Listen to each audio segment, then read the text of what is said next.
అందరూ కూడా యెషయా గ్రంథం 1వ అధ్యాయము 6వ వచనాన్ని చదువుకుందాం. మనం అరికాలు మొదలుకొని తల వరకు స్వస్థత కొంచెమైనను లేదు. ఎక్కడ చూచినను గాయములు, దెబ్బలు, పచ్చి పుండ్లు. అది పిండబడలేదు, కట్టబడలేదు, తైలముతో మెత్తన చేయబడలేదు. మీరు విన్నారా? దేవుడు యెషయా గ్రంథంలో మాట్లాడుతున్నాడు. ఏమనంటే అరికాదులు మొదలుకొని నడినెత్తి వరకు కూడా మనిషికి ఏముందంట? స్వస్థత కొంచెమైనా లేదు. అయితే ఏం దెబ్బలు తగిలాయి? దెబ్బలేంటి? మీరు చదవలేదా ఈ మాట బుజ్జి? ఏంటి? అరికాలు మొదలుకొని తల వరకు కూడా స్వస్థత కొంచెమైనా లేదు. ఎక్కడ చూసినా పచ్చి పుండ్లు అని రాసుకోండి. పచ్చి పుండ్లు. పచ్చి పుండుని ఏమంటారమ్మా? కౌలమ్మ, పచ్చి పుండుని ఏమంటారు? అంటే పచ్చిపుండు అంటే పచ్చిపుండి అంటారు మీరు, అంతేనా? పచ్చి పుండు అంటే అప్పుడప్పుడు తగిలినటువంటి పుండుని. గాయం అంటే అప్పుడు తగిలింది. అంటే మనుషులకి ఏమున్నాయి? పచ్చి పుండ్లు. పుండ్లు అంటే ఇప్పుడు తగిలింది కాదు. మళ్ళీ పుండ్లు అంటే ఎప్పుడో తగిలితే ఇప్పుడు పుండు పడిపోయింది. గాయం అంటే ఇప్పుడు తగిలింది. ఆ రెండు విషయాలు అక్కడ ఉన్నాయి. అంటే ఎక్కడ చూసినా మనిషికి అరికాల మొదలుకొని నడినెత్తి వరకు ఎక్కడ చూసినా పచ్చి పుండ్లు, గాయాలు, దెబ్బలు. 3 చెప్పాడు. 1 గాయములు. గాయం అంటే ఇప్పుడు తగిలింది.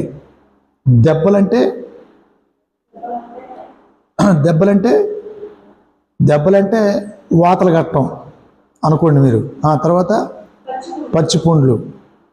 ఇవన్నీ పచ్చి పుండ్లు అంటే ఎప్పుడో దెబ్బ తగిలితే అది ఇప్పుడు కూడా పచ్చి పుండుగా అయిపోయింది. అది అంటే అరికాల మొదలుకొని నడినెత్తి వరకు కూడా ప్రతి మనిషికి ఏముందట? అమ్మ చెప్పండి. 3 పాయింట్లు ఉన్నాయి ఇక్కడ. 1 పచ్చి, 1 గాయములు, 1 ఎక్కడ చూసిన గాయాలు, 2వది దెబ్బలు, 3వది పుండ్లు.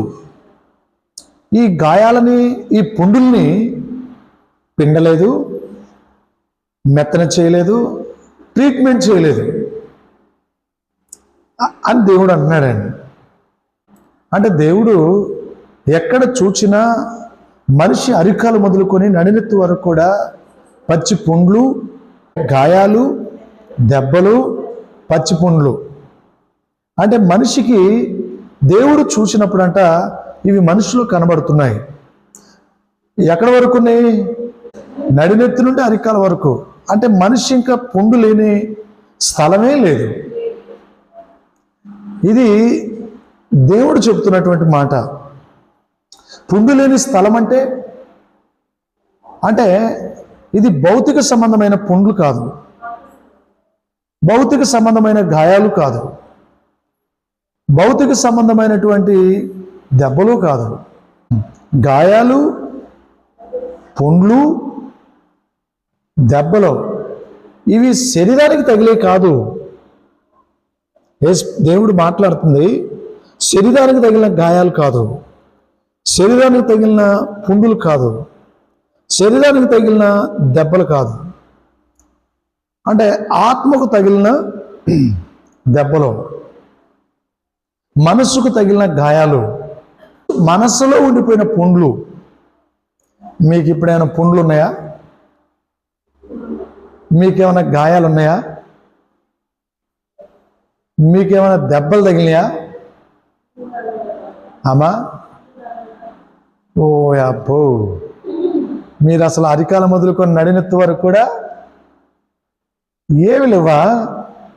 ఓకే, మీకు దెబ్బలు ఉన్నాయి. ఇప్పుడు నేను ఒక మాట అడుగుతున్నాను, మీ మనసులో గాయం ఎక్కడైందో చెప్పండి. ఎప్పుడు ఒక మనిషికి గాయం అవుతుంది?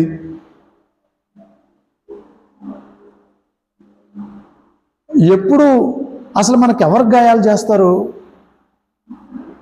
ఈ గాయాల గురించి మాట్లాడుకుందాం అండి. మనం గాయాలు ఎవరు చేస్తారు మనల్ని? గాయాలు చేసేవాళ్ళు చాలామంది ఉన్నారు, సాతానే కాదు, చాలామంది ఉన్నారు గాయాలు చేసేవాళ్ళు.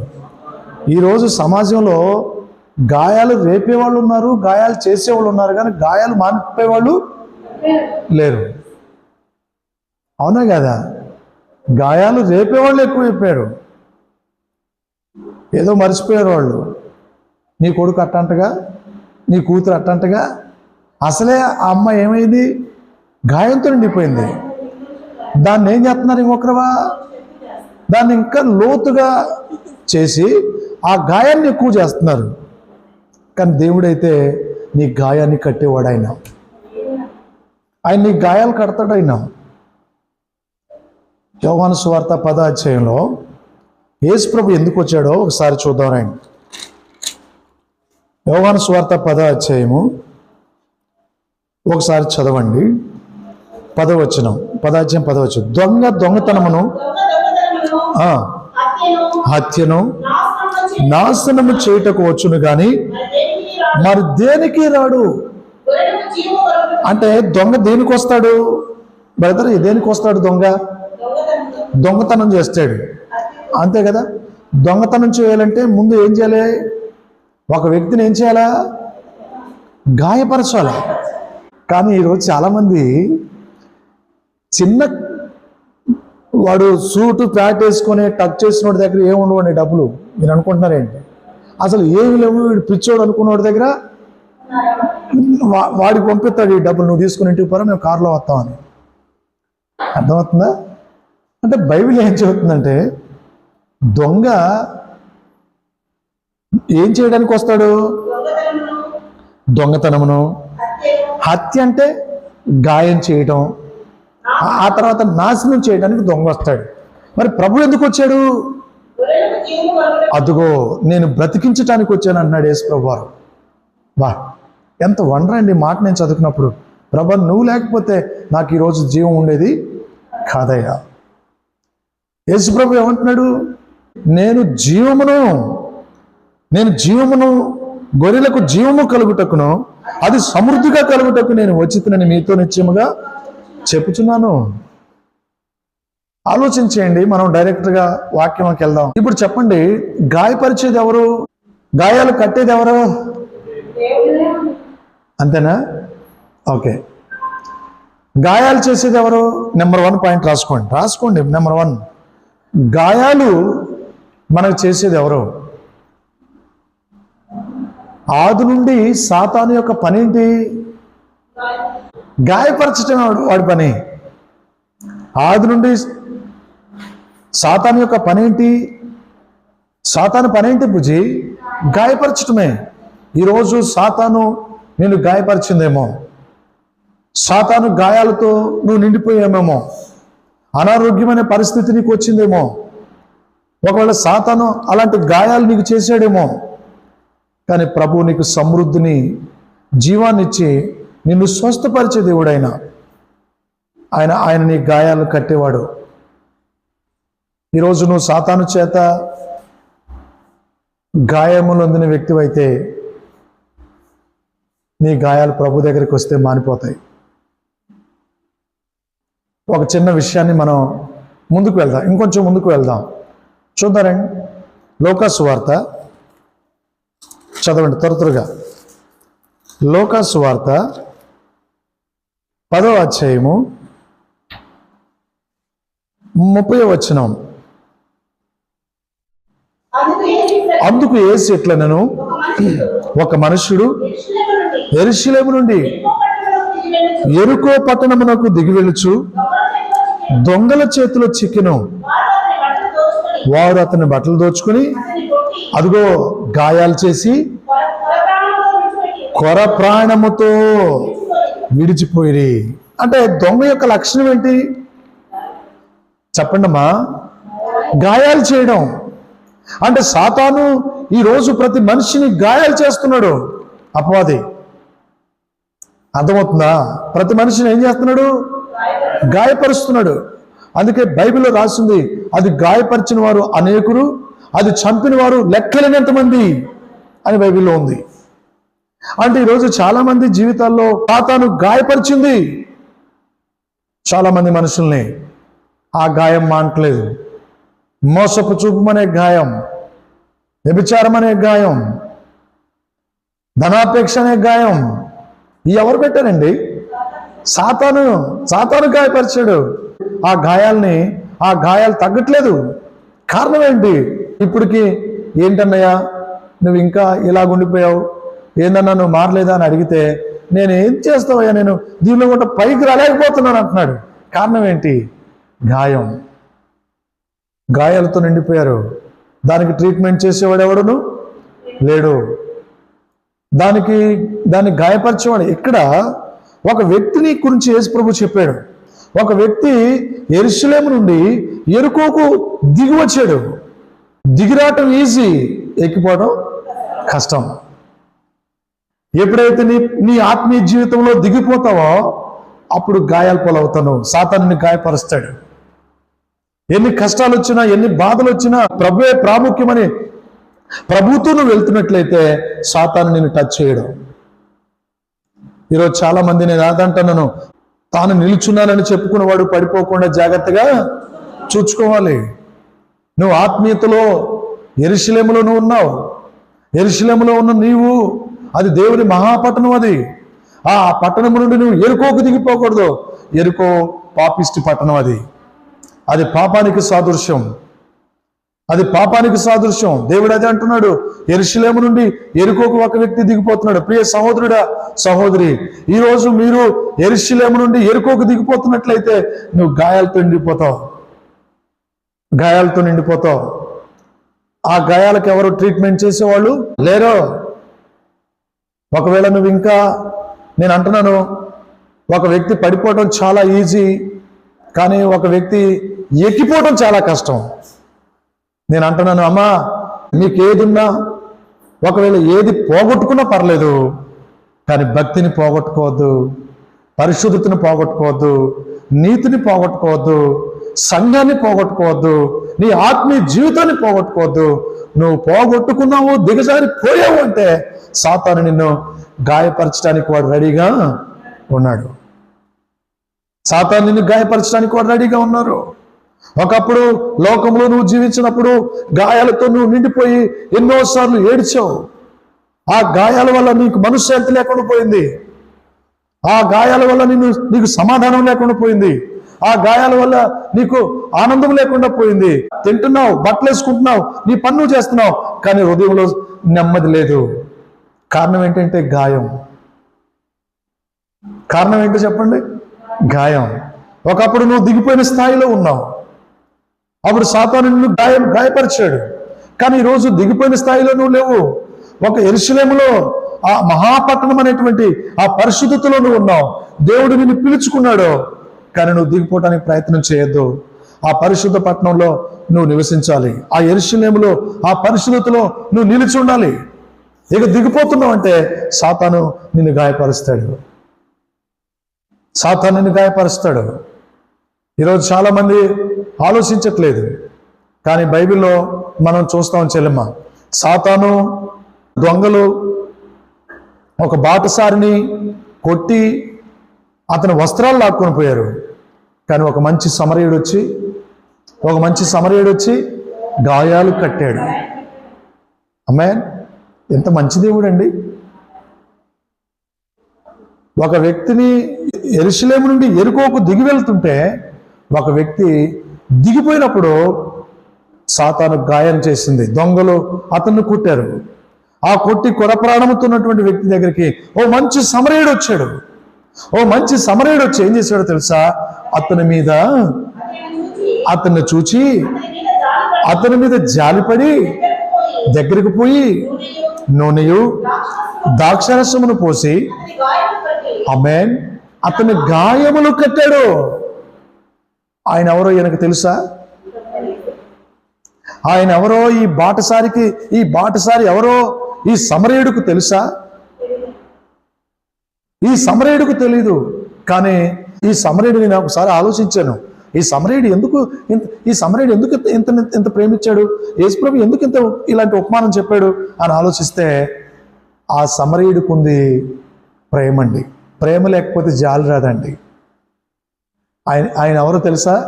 ఆ సమరయుడు ఎవరు? ప్రేమ కలిగినోడు. ఆ మంచి సమరయుడు కూడా ప్రేమ కలిగినోడు. ప్రేమ ఉంటేనే జాలి ఉంటుంది, గుర్తుపెట్టుకోండి. ప్రేమ లేకపోతే నీకు జాలి ఉండదు. అక్కడ ఆయన చూసి ఏం చేశాడు తమ్ముడు?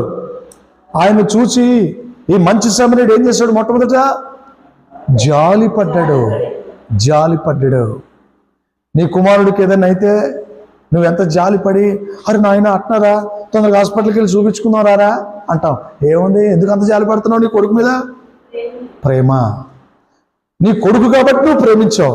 ఇక్కడ ఎవరో తెలియకపోయినా ఈయన ప్రేమించాడు. ఈ మంచి సమరయుడు ఈయన కొడుకు కాదు. ఈయన కొడుకు కాకపోయినా, ఎవరో తెలియకపోయినా ఈయన మీద ఎందుకు జాలి పడ్డాడు? ఈయన మీద ఎందుకు ఇంత ప్రేమ చూపాడు? పోనీ ఈయన బాగు చేసిన తర్వాత, ఈయన గాయాలు కట్టిన తర్వాత, ఈయన శుభ్రం చేసిన తర్వాత ఈయన ఏమైనా పనికొస్తాడా అంటే, గుల్ల కొట్టిన వ్యక్తి మళ్ళీ పనికిరాడండి. అంటే ఆయన గుల్ల కొట్టేశారు. ఇంకేమైనా ఆశించి అతన్ని ప్రేమించాడా ఈ మంచి సమరయుడు? ఆయన ఏమి ఆశించి ప్రేమించలేదు. అదేనండి లోకములో ఉన్న ప్రేమకు దేవుని ప్రేమకున్న వ్యత్యాసం. దేవుని ప్రేమ అగాపే ప్రేమ. అగాపే ప్రేమ అది ఏ పదం నుండి వచ్చిందండి? అగాపే అనే పదం ఏ పదం అండి? అది గ్రీకు పదం నుండి వచ్చిందండి. అగాపే ప్రేమ. అది ఆ అగాపే ప్రేమకు అర్థం ఏంటంటే, బదులు ఆశించింది, నీ నుండి ఏ లబ్ధి పొందంది, నీ నుండి ఏ ఆశించకుండా ప్రేమించేది. ఆ ప్రేమ ఈ లోకంలో నువ్వు నమ్ముకున్న దేవుడు తప్ప ఎవరు చూపించరండి. నువ్వు బాగా వయసోడు అయితే నిన్ను వాడుకుంటారండి. నువ్వు పనికి రాకపోతే అసలు నిన్ను ప్రేమించరండి. అది స్వార్థ ప్రేమ. నీ నుండి బదులు ఆశించని ప్రేమ యేసుక్రీస్తు చూపిన ప్రేమ. ఎవరు చూపుతారు ఇలాంటి ప్రేమలు? చెప్పండి. ఇలాంటి ప్రేమ ఎవరు చూపుతారు? ఎందుకు నువ్వు మాయలో పడిపోతున్నావు? ఎందుకు అతను నన్ను ప్రేమిస్తున్నాడని ఎందుకు ఎంటబడుతున్నావు? ఎందుకు లోకాన్ని ప్రేమిస్తున్నావు? ఎందుకు సాతాను యొక్క ఆలోచన ప్రకారంగా, దుష్టుడు ఆలోచన ప్రకారం నడుస్తున్నావు? అయితే నువ్వు గాయములతో నిండి ఉంటావు. మనం వద్దు. మనం గాయాలతో నిండి ఉండకూడదు. ఈ లోకంలో నిజంగా ప్రేమించేవారు ఎవరు లేరు. ప్రేమించినట్టుగా నటిస్తారు, కానీ అగాపే ప్రేమను ఎవరు చూపేవారు లేరు. నువ్వు పనికి రాకపోతే అసలు నీ దరికే రారు. నువ్వు అనుకుంటున్నావేమో నేను బాగా ప్రేమిస్తున్నానని, ఆఖరికి నీ భర్త కూడా నువ్వు వండి పెట్టడం చేత కాకపోతే ఇంకా నిన్ను ప్రేమించడండి ఆయన. ఈ లోకంలో స్వార్థ ప్రేమలు, అవసరాలకి నిన్ను ప్రేమించే ప్రేమ. నేను ఇక్కడ ఆగిపోయానండి. ఓ మంచి సమరయుడు అతని మీద జాలి పట్టడానికి కారణం ఏంటి? అతను తర్వాత ఏమైనా ఉపయోగపడతాడా? ఓ మంచి సమరయుడు ఆ బాటసారి మీద ఎందుకు అతని మీద జాలి చూపాడు? అతనుకున్న ప్రేమ అంత ప్రేమ కాదు. ఆయనకున్న ప్రేమ అగాపే ప్రేమ. ఒకరోజు నేను కూడా అగాపే ప్రేమ చూపబట్టే ఈరోజు నేను ఇక్కడ నిలబడగలిగాను. ఆ ప్రేమే లేకపోతే నేను ఏమవుదునో, ఆ ప్రేమే నన్ను దర్శించకపోతే నేను ఏమవుదునో. సాతాను గాయాల పాలు చేసి, సిగ్గుపాలు చేసి, అవమాన పాలు చేసి ఉండేదేమో. గాయాలతో నిండిపోయిన నన్ను, నా జీవితాన్ని, ఆ గాయాలతో నిండిపోయిన నా బ్రతుకుని ప్రభు నన్ను ప్రేమించి తన దగ్గరికి తీసుకుని ఆ గాయాలు కట్టాడైనా. ఆదాము మొదలుకొని ప్రతి మనిషిని సాతాను గాయపరుస్తూనే ఉన్నాడు, మనశ్శాంతి లేకుండా చేస్తూనే ఉన్నాడు. నేను ఏదంటున్నాను, ఈ లోకంలో నువ్వు దేవుణ్ణి కాకుండా ఈ లోకంలో నువ్వు ప్రేమిస్తే నువ్వు గాయాల పాలవుతావు. ప్రేమించొద్దు. నీ ప్రభు ప్రేమ కంటే బలమైన ప్రేమ ఇంకేది లేదు. అతని మీద జాలిపడి అతను చూచి అతను పడి ఉన్న చోటు దగ్గరికి వెళ్ళి అతని గాయాలు కట్టి తన ద్రాక్షారసం పోసి. ఎందుకంత ప్రేమ? ఎందుకంటే అంత ప్రేమ ఆయన మీద? ఏమో అతను మంచోడా? ఇంతకుముందు ఏమైనా మంచోడా? ఒకవేళ మంచోడైతే మంచోడో ఏమో మనకు తెలియదు, కానీ దొంగల చేత చిక్కబడ్డాడు ఆయన. అతనికి వస్త్రాలు లేవు, ఫైనల్లో ఉన్నాడు ఆయన. అంటే ఇంక చివరి యొక్క గడియల్లో ఉన్నాడు ఆయన. అలాంటి ఆయన ఈ సమరయుడికి అవసరమా? ఒక యాజకుడు వెళ్ళిపోయాడుగా, ఒక లేవిడి వెళ్ళిపోయాడుగా, ఈయనకెందుకు అంత ప్రేమ? అవునండి, ఈయన చూపించే ప్రేమ ఏ మనుషులు చూపించలేరండి. అందుకే నేను అంటున్నాను, ఆయన ప్రేమే మనల్ని బ్రతికిస్తుందండి, ఆయన కృపే మనల్ని బ్రతికిస్తుందండి. నేను అంటాను, ఆయన నన్ను ప్రేమించుతున్నాడు గనక నేను ఒంటరిని కాను. ఆయన నాతో ఉన్నాడు గనక నేను ఒంటరిని కాను. ఎందుకంటే ఆయన ప్రేమ లేకపోతే నేను ఒంటరిని. ఆయన నన్ను ప్రేమిస్తున్నాడు, నేను ఒంటరిని కాను. ఎవరైనా నన్ను త్రోసివేసినా, ఎవరైనా నెట్టివేసినా, ఎవరైనా ఒకవేళ నువ్వు ఒంటరి వాడివని నేను నెట్టివేసినా పర్లేదు, నేను ఒంటరిని కాను. ఎందుకో తెలుసా? నా దేవుడు నన్ను ప్రేమిస్తున్నారు, నా దేవుడు నన్ను ప్రేమిస్తున్నారు. అందుకే బైబిల్లో రాయబడింది చూడండి, పూట కూలివాని ఇంటి ఎదుగు తీసుకొని పోయి అతన్ని పరామర్శించి మరునాడు 2 దేనారములు తీసుకుని ఆ పూట కూలివాని ఇంటికి వచ్చి ఇతన్ని పరామర్శించి ఇంకేమైనా ఖర్చు చేసినట్లా నేను మరలా వచ్చి నీకు ఇస్తానని, నీకు తీర్చిదినని ఆ పూట కూలివానికి చెప్పాడు. ఎంత ప్రేమండి! ఫస్ట్ తీసుకొచ్చి గాయాలు కట్టి అక్కడకు చేర్చాడు. అక్కడ తర్వాత మళ్ళీ తెల్లారెళ్ళి కొన్ని దేనారాలు ఇచ్చాడు. మళ్ళీ 3వ రోజు కూడా నేను వస్తాను, అప్పుడు కూడా ఏం కావాలి ఇవ్వండి. ఎంత గొప్ప ప్రేమ అండి! ప్రియ సహోదరుడా, సహోదరి, మన దేవుడు గాయాలు మాన్పే దేవుడు, మన దేవుడు గాయాలు కట్టే దేవుడు. అయినా నీకు ఏ దెబ్బ తగిలిందో నాకు తెలియదు, ఏ గాయములతో నిండిపోయావో నాకు తెలియదు, కానీ దేవుడు అంటున్నాడు, నీ గాయములు కట్టే మంచి సమరయుడు నేను. పూర్వం మనం ఏమైనా దేవుణ్ణి ప్రేమించామా? పూర్వం ఏమైనా దేవుణ్ణి మనం ఎతికామా? మనం ఎతకలేదండి. ఆయన ఎత్తుకుంటూ మన దగ్గరకు వచ్చాడమ్మా. ఆయనే మనల్ని ఎత్తుకుంటూ వచ్చాడు. ఆ ప్రేమ ఎంత గొప్పది! ఆ ప్రేమ ఎంత గొప్పదో ఒకసారి ఆలోచన చేయండి. యేసుప్రభు చెప్పిన ఉపమానంలో చాలా ఆత్మీయ సంబంధమైనటువంటి ఉపమానం అది. ఒక మనిషి యెరూషలేము నుండి యెరికోకు దిగిపోవటం అంటే తన ఆత్మీయ జీవితంలో దిగిపోవటం. అతడు దొంగల చేతిలో చిక్కిన తర్వాత ఆ దొంగలు గాయపరచటం, అతని బట్టలని తోసుకొని పోవటం, దోచుకొని వెళ్ళటం, అతని మీద జాలి పట్టడం, అతని గాయాలు కట్టడం, ఇవన్నీ మనం చూస్తున్నట్లయితే మనకు కళ్ళకు కట్టినట్టుగా కనబడేది ఏంటంటే, లోకం మనల్ని గాయపరిచిద్ది, దేవుడు మన గాయాలని మానిపేస్తాడు. ఈ లోక మనుషులు సించిన నీవు మాత్రం విడువని దేవుడవు. ఈ లోక మనుషులు నన్ను ద్వేషించిన నీవు మాత్రం విడువని దేవుడు. నాకు చాలయ్యా నీవేరా, నాకు చాలయ్యా.